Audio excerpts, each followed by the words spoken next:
Assalamualaikum warahmatullahi wabarakatuh. Selamat pagi anak-anak. Bagaimana kabarnya hari ini? Semoga kalian selalu dalam keadaan sehat. Pada pembelajaran hari ini, kita akan belajar mengenai tema 4, globalisasi, subtema 3, globalisasi dan cinta tanah air, pembelajaran ke-1. Karena kita masih berada pada masa pandemi COVID-19, jangan lupa kalian tetap menerapkan protokol kesehatan 3M, yaitu memakai masker, mencuci tangan dengan sabun, dan menjaga jarak minimal 1,5 meter. Tujuan pembelajaran pada hari ini, yang pertama, dengan membaca teks bacaan, siswa mampu menganalisis manfaat sumber alternatif energi listrik dengan baik. Yang kedua, setelah melakukan analisis bersama guru, siswa mampu merangkai informasi penting dari teks eksplanasi dalam bentuk diagram dengan tepat. Ketiga, dengan bimbingan guru, siswa mampu menjelaskan prinsip kerja sel surya sebagai sumber energi listrik alternatif secara tertulis dengan sistematis. Keempat, setelah menganalisis, siswa mampu membuat gambar skema prinsip sel surya dengan benar. Kelima, dengan membaca teks bacaan, siswa mampu menganalisis informasi tentang peran Indonesia dalam berbagai bentuk kerjasama di bidang iptek dalam lingkup ASEAN dengan baik. Bagaimana kita dapat bersaing di tingkat dunia tanpa meninggalkan kebudayaan lokal yang menjadi identitas bangsa Indonesia? Globalisasi adalah masa di mana arus informasi begitu cepat menyebar ke berbagai belahan dunia.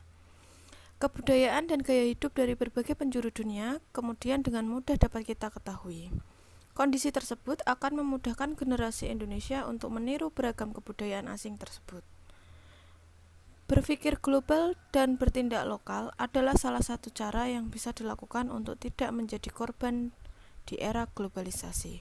Sebagai bangsa Indonesia, kita harus melestarikan nilai-nilai luhur budaya kita, yang kemudian digunakan untuk dapat bersaing di tingkat dunia. Mari baca teks eksplanasi yang ada di buku siswa kalian. Indonesia luncurkan program Akademi Energi Surya pertama di Asia Tenggara. Departemen Teknik Elektro Fakultas Teknik Universitas Indonesia atau FTUI meluncurkan Solar Academy pertama di Asia Tenggara, yaitu Institusi Pendidikan dan Pelatihan Tenaga Surya. Peluncuran ini ditandai dengan penyelenggaraan seminar Solar Energy for Our Future pada Selasa, 24 Juli 2012 di Universitas Indonesia. Seminar dihadiri oleh para pakar energi dari Jerman, wakil dari ASEAN, serta pemerintah selaku penentu kebijakan energi nasional. Seminar membahas tentang potensi, perkembangan, serta penggunaan energi terbarukan tenaga surya di Indonesia dan di Asia Tenggara. Indonesia dan negara-negara di Asia Tenggara merupakan negara kaya potensi sumber energi terbarukan, khususnya tenaga surya. Namun, potensi pemanfaatan tenaga surya tersebut belum optimal. Sel surya merupakan lempengan tipis terbuat dari silikon yang dapat mengubah langsung cahaya matahari menjadi energi listrik. Lempengan sel surya tersebut diberi muatan positif dan muatan negatif. Saat cahaya mengenai lempengan tersebut, kemudian akan memicu muatan positif untuk bertemu dengan muatan negatif, sehingga terjadilah arus listrik. Saat ini, penggunaan sel surya masih terbatas hanya dalam skala kecil, seperti pada barang-barang elektronik dan sebagai pembangkit listrik pada daerah-daerah yang masih sulit dijangkau oleh jaringan listrik. Terbatasnya pengguna sel surya dikarenakan biaya untuk membuat lempengan silikon cukup tinggi. Dengan perkembangan teknologi, diharapkan dapat ditemukan cara untuk meningkatkan efisiensi kerja dari sel surya.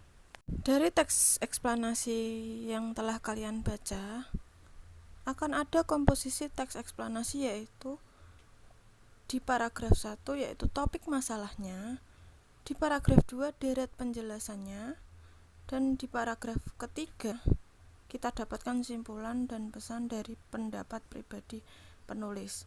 Coba sekarang ringkas ke dalam diagram yang ada di buku siswa. Setelah membaca teks eksplanasi tentang panel surya, kalian coba cari bentuk kerjasama di bidang ilmu pengetahuan dan teknologi. Lalu kalian tuliskan ke dalam buku siswa yang ada. Di era globalisasi ini, semakin banyak teknologi canggih yang ditemukan. Hampir seluruh penemuan tersebut menggunakan khususnya listrik. Namun akhir-akhir ini pasokan listrik semakin berkurang akibat semakin menipisnya sumber energi untuk memproduksi listrik seperti minyak bumi, gas, batu bara, dan panas bumi.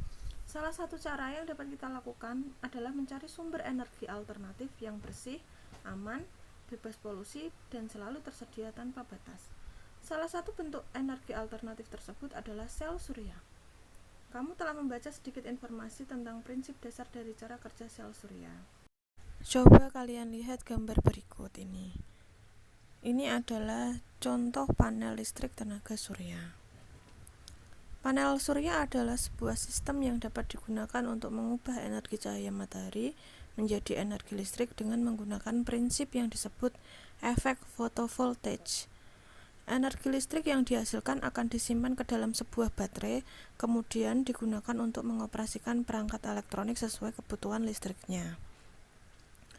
Cara kerja panel surya secara sederhana adalah menyerap cahaya matahari dengan menampung energi yang dihasilkan ke dalam sebuah baterai. Dengan demikian, sistem bisa berjalan meskipun di sore hari, malam hari, atau ketika kondisi hujan. Selain itu, terdapat kabel yang terintegrasi dengan instalasi listrik di dalam rumah. Ketika ada konsumsi listrik dari barang elektronik, misalnya ketika menyalakan televisi, secara otomatis tenaga listriknya diambil dari baterai. Manfaatnya jika kita menggunakan teknologi panel surya, yang pertama adalah menghemat tenaga listrik. Karena tagihan listrik akan berkurang sampai 50%. Bahkan bisa saja kita tidak perlu membayar tagihan listrik. Yang kedua, ramah lingkungan. Karena energi surya adalah energi yang ramah lingkungan dan terus tersedia di alam. Yang ketiga, mudah diterapkan di Indonesia. Indonesia merupakan negara tropis dengan sinar matahari sepanjang tahun, jadi akan cocok jika menerapkan energi surya. Dengan demikian, sistem panel solar dapat diterapkan di setiap rumah di Indonesia dan menjadi pembangkit listrik mandiri. Dari penjelasan Bu Guru tadi, sekarang kalian coba buat diagram sederhana mengenai cara kerja panel surya. Buat di buku tugas kalian masing-masing. Sekian pembelajaran kita pada hari ini.